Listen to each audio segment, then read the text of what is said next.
Good evening, I'm Abhyuday Shrestha, and these are the headlines of the hour. Metropolises lack plans to manage street vendors. Vendors continue their businesses. Delay in managing street vendors due to Metropolis's excuse of searching place for them. Nepal lacks of effort to repatriate Nepali youths from the Russian army.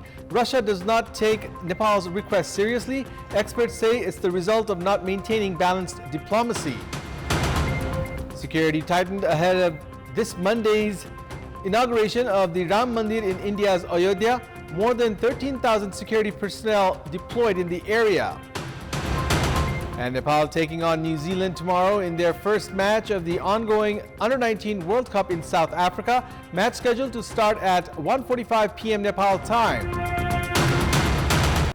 The increasing number of street vendors in the urban areas has caused difficulty for the pedestrians. The Kathmandu and Lalitpur metropolises introduced policies with a view to prevent street vendors from occupying footpaths and better manage them. The Lalitpur metropolis has allocated various places and time for street vendors, while Kathmandu metropolis has yet to take initiative in this regard. The street vendors who sell fruits, vegetables and garments in Lalitpur's Lagankhel area are busy during the evenings, as the authority has allocated this time for them to operate their businesses. They are happy with the authority's decision. However, the pedestrians face difficulty in walking through the places. Likewise, problem in management of vehicles in the area has also been witnessed. Lalitpur metropolis has said that policies are being formulated in this regard. Meanwhile, the Kathmandu metropolis that has removed street vendors from the streets has yet to endure their proper management. The Kathmandu metropolis has been looking for a place for the street vendors to carry out their businesses. Demands of the street vendors to let them do business on the streets cannot be fulfilled. However, it is the local government's responsibility to ensure management of street vendors. Similar is the situation of footpaths and street vendors and pedestrians in various local levels across the country, including Biratnagar, Birganj and Bharatpur. The number of street vendors in Biratnagar metropolis has considerably decreased after the local authorities announced of taking action against them. Likewise, a large number of people are engaged in street vending in Birganj, which is the only metropolis of Madhya province. However, the number of street vendors have decreased in Birganj as well. The local authority has made proper arrangement for them near Ghantaghar. In the meantime, Bharatpur metropolis, despite its continuous effort to remove street vendors from operating their shops on footpaths, has been unsuccessful. The metropolis has made plans for management of street vendors after completion of construction of footpaths. In our Public Voice segment, today we have asked people in several provinces regarding ways for proper management of street vendors in urban areas. Let's take a look at what they had to say.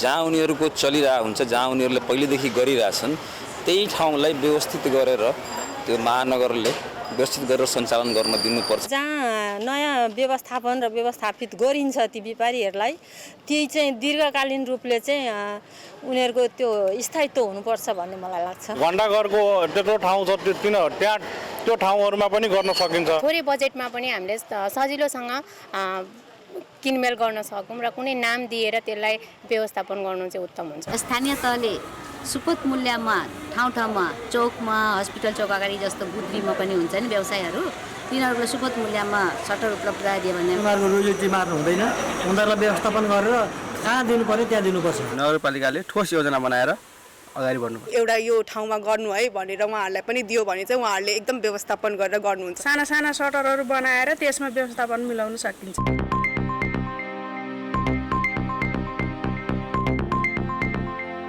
All the bilateral efforts made by the Ministry of Foreign Affairs to repatriate Nepali youths who have been recruited in the Russian army have been rendered ineffective. Instead, the number of Nepali youths that have lost their lives in the Russia-Ukraine war has been increasing. The government does not have proper data on the number of Nepali youths that have joined the Russian army. Minister for Foreign Affairs N.P. Saud, during the 19th summit of the non-aligned movement in Uganda yesterday, urged Russian Deputy Foreign Minister Sergei Rybakov for the repatriation of Nepalese nationals recruited in the Russian army. He also requested Russia to stop recruiting Nepali nationals into its army. In response, the Russian Deputy Minister assured of necessary initiatives without even holding a discussion. Prior to this, Nepal has already made such requests to the Russian embassy in Nepal and the Nepalese embassy in Moscow. However, Nepal's appeal has gone unheard. Russian President Vladimir Putin's office has been maintaining that foreign nationals cannot be recruited in the Russian army. However, according to Nepali youths who have fled the Russian army, more than 500 Nepali youths have joined the Russian military. With the extension of the Russia-Ukraine war for over 2 years, President Putin endorsed a new law allowing foreign nationals to join the Russian army. The Russian government lured foreign nationals by saying that they would be provided Russian citizenship within a year after joining the army and allow their family to permanently stay in Russia. In the meantime, the government is unaware that Nepali youths have been fighting from the Ukrainian side as well in the Russia-Ukraine war.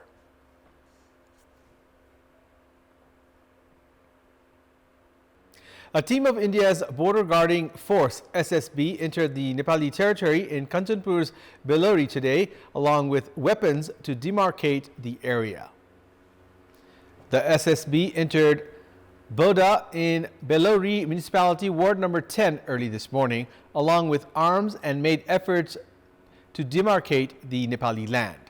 Superintendent of Police of the Sailesh Shwari Battalion of the Armed Police Force, Prem Raul, said that the SSB had entered Nepal's territory earlier today without prior notice and was measuring the area near pillar number 33. After protests from the Armed Police Force personnel and the local residents, the SSB team returned to India. It's now time for our segment Public Pulse, where you text us with your opinion. Public Pulse. But before that, let's take a look at the results from yesterday's poll. Yesterday, we had asked you, why has the government failed to repatriate Nepalese recruited by the Russian army? 54% voted for A, lack of diplomatic initiatives, 22% for B, not in priority of Russia, and 24% for C, lack of international support. Here's today's question. Why has the border dispute between Nepal and India reoccurred? Your options are A, India's high-handedness, B, lack of bilateral efforts, and C, due to open border. The voting is on. Type NEWS, select your option A, B, or C, and send it to 34001 to share your opinion with us. And it's time now for the international updates.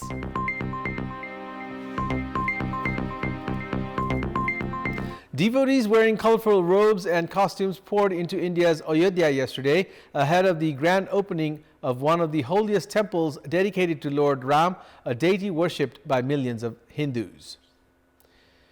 One devotee dressed as the Hindu monkey god Hanuman said he had traveled from Nepal. Another arrived on a motorbike and said he had spent the past 3 years touring around India spreading messages related to Hinduism. Ayodhya made international headlines in 1992 when a Hindu mob razed Babri Mosque, where the temple now stands, saying it had been built on the site of an earlier Hindu temple. The incident spurred nationwide riots that left 2,000 people dead, most of them Muslims. In 2019, the Supreme Court handed over the land to Hindus after a protracted legal battle, and construction of the temple began in 2020. Prime Minister Narendra Modi is scheduled to preside over this Monday's inauguration of the Ram Mandir. Security has been tightened in Ayodhya ahead of the inauguration of the Ram Mandir. More than 13,000 security personnel have been deployed in the area. A security source in the regional pro-Syria alliance said an Israeli missile strike on Syria's capital Damascus killed 4 members of Iran's Revolutionary Guards, including the head of the force's information unit in Syria. The security source, part of a network of groups close to Syria's government and its major ally Iran, said the multi-story building was used by Iranian advisors supporting President Bashar al-Assad's government and that it was entirely flattened by precision-targeted Israeli missiles. Iran's state-run press TV said 2 Iranian guards and 2 military advisors were killed in the Israeli strike on Damascus. Syrian state media said a building in Mazar, neighborhood of Damascus, was targeted in a likely Israeli attack without giving further details. Other local media in Syria said explosions were heard across the Syrian capital. Sports news. Madhya province defeated Karnali province by 61 runs in the Prime Minister Cup National Cricket Tournament today. In the match played at the Tribhuvan University Cricket Ground in Kantipur, Madhya province elected to bat first and posted 231 runs for the loss of 9 wickets in the stipulated 50 overs. Madhya had a good start as skipper Harishankar Shah and Anil Shah put on 85 runs for the first wicket partnership. Captain Harishankar and Mayan Yadav top scored for Madhya with 50 runs each. Opener Anil Shah also contributed run-a-ball 44, while Abhishek Tiwari also added 34. Dipendra Rawat with 4 wickets was the leading wicket taker for Karnali. Chasing a victory target of 232 runs, Karnali were bowled out for 170 runs in 41.1 overs. Arjun Kharti was the leading run scorer for Karnali with 58 runs. Dinesh Adhikari also scored run-a-ball 33, while opener Bipin Shahi added 31. Rajesh Yadav was the pick of the Madhya bowlers, grabbing 3 wickets. Madhya are in the 3rd spot of the points table with 6 points from 5 matches, while Karnali are 7th with 4 points from 4 matches. Tomorrow's match in Bhairawa features a clash between Nepal Police Club and Tribhuvan Army Club, while Gandaki province are up against Koshi province at the capital's Mulpani ground. Nepal are facing New Zealand tomorrow in their first match of the ongoing Under-19 World Cup in South Africa. The match at Buffalo Park, East London is scheduled to start at 1:45 p.m. Nepal time. Nepal will be led by skipper Dev Khanal, while Kiwi captain Oscar Jason will lead the New Zealand team. Nepal has never lost to New Zealand in the age group competition. In the 2 matches that the 2 teams have played so far, Nepal has been victorious in both of them. In the 2006 World Cup, Nepal edged past New Zealand by 1 wicket. Likewise, Nepal defeated the Kiwis by 32 runs in the 2016 World Cup. Rachin Ravindra, Glenn Phillips and Finn Allen, who were in the 2016 New Zealand squad, have now been included in the senior team. Likewise, Arif Sheikh, Dipendra Singh Airi and Kushal Bhurtel have also been included in Nepal's senior team. Help Nepal Sports Club have won the 4th edition of the Tiger Cup volleyball tournament title towards the men's side, defeating Gandaki province in 4 sets. In the final played at the volleyball court in Pokhara today, Help Nepal with 3 Pakistani players won the first 2 sets 25-13, 25-18 to take 2 sets to love lead. But Gandaki province with 3 Indian players in their team came back into the match, winning the 3rd set 26-24. Help Nepal won the 4th set 25-17 to become champions of the Tiger Cup volleyball tournament for the first time. Along with the title, Help Nepal bagged 555,000 rupees in prize money. Runners-up Gandaki settled for 255,000 rupees. Meanwhile, Armed Police Force claimed the 3rd position in the men's side of the Tiger Cup volleyball tournament, defeating Sri Lanka Army in straight sets earlier today.